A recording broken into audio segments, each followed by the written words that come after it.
Good morning. Well, Peggy Hall says that Governor DeSantis of Florida is not on board with Biden's digital currency. Well, I call bullshit because that man is responsible for allowing massive amounts of murder to take place.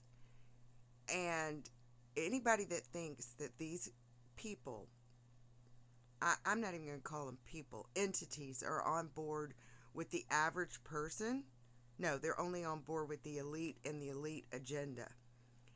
And the digital currency is not Biden's plan. The man's not smart enough to even come up with something like that. This has to do with the criminal banksters that enslaved humanity a long time ago. So that's bullshit. And anybody that thinks that he's a good guy, well, you've lost your mind.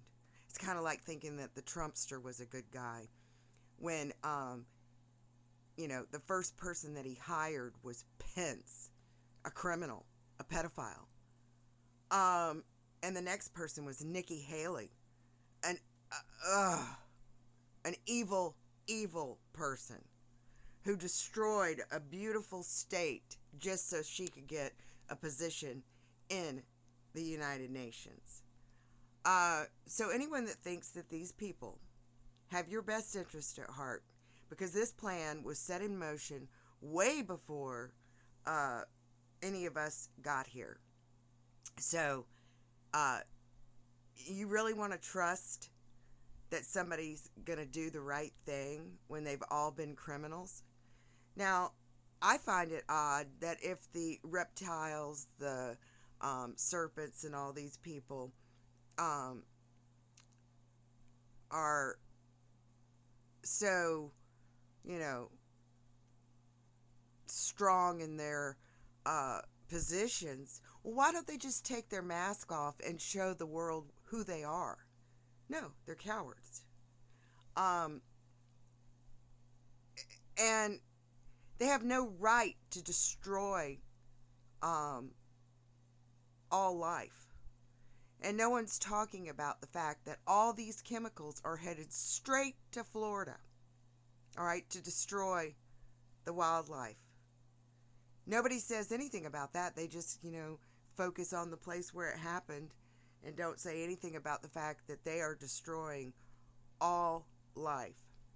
And of course, now that we've got all these tornadoes that happened in California and Florida and Arizona and all these different places, now the focus is off the water. Well, they're they're destroying all life with these genetically modified foods that have no value for humans. And no one seems to be doing anything about that. You got these climate people out here talking about climate change. No, it's climate chaos. I mean, what they've done is deliberate so that humanity cannot sustain itself without turning to these freaking cities that are nothing more than just a big giant jail. I mean, who gives these people the right? They're criminals, and they will pay for everything they've done. They know it. They know it. All right, take care.